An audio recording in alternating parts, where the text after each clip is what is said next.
Mais faites-le taire! Faites le taire avec Tom Villa. Bonjour Tom. Bonjour Jean-Marc, bonjour Julie. Bonjour. Et vous êtes face à Jamy Gourmaud? Bah oui, et là Jean-Marc, vous me faites plaisir. Ah bon? Là, Jamy, l'idole de ma jeunesse, et oui. pourtant j'en ai croisé du beau monde ici, mais Ah oui. jamais de ma vie j'aurais pensé rencontrer Jamy. C'est comme le père Fouras, pour moi ils n'existaient pas en vrai. Bon, sauf que vous, Jamy, vous étiez pas bloqué au fort au large de La Rochelle, mais dans un camion sur l'aire d'autoroute à Mâcon. D'ailleurs, quand j'étais petit, je regardais tous les camions. Non, c'est vrai, pas le même masque. Quand j'étais petit, je regardais tous les camions sur la route en cherchant le vôtre, celui de C'est pas sorcier. Je cherchais un camion avec un hublot et malheureusement, je l'ai jamais vu. Non. C'est peut-être lié au fait qu'un camion avec un hublot, ça n'existe pas. Ou alors, ça s'appelle un bateau. C'est pas sorcier, c'est toute ma jeunesse. Vous avez marqué une génération. Mon père, c'était Bogdanov. Moi, j'ai eu la chance. C'était vous, Fred et Jamy.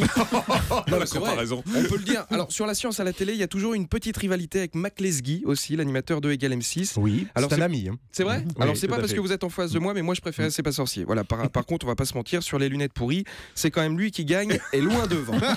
Moi, mon prof de SVT, il nous diffusait des cassettes de C'est pas sorcier. C'était pas pour les vertus pédagogiques de votre émission, c'est juste que mon prof, ça lui permettait d'aller fumer des clopes. Ce qui est fort, c'est qu'une émission, ça durait 26 minutes. Et ben avec une émission, mon prof, il tenait un mois.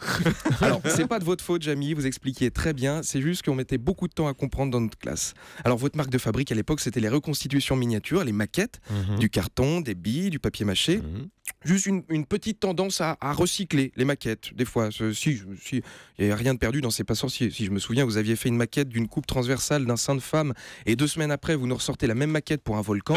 Si, il n'y a pas de téton sur le Vésuve. Voilà, tout simplement. Non, il a Et- sauté. Il a sauté. il a sauté. Et puis aujourd'hui, vous êtes émancipé, vous êtes le homard de Omar et Fred. Après 20 ans enfermés dans le camion, ça y est, vous volez enfin de vos propres ailes. Ce soir, vous revenez avec Le Monde de Jamy sur France 3. Alors par contre, voilà, Jamy, il n'est pas sorti pendant 20 piges de son camion, mais quand il sort, il crame le budget. Hein. Ah ouais, Éthiopie, Italie du Sud, ça c'est plus une émission, c'est le catalogue Look Voyage. Non mais, on se demande d'où vous avez sorti tout cet argent. En même temps, 20 ans à vivre dans un camion, sans jamais payer le loyer, le livret A, Cochon. il doit être bien fourni. Vous avez dit dans une interview au Monde, les émissions scientifiques se font rares à la télé.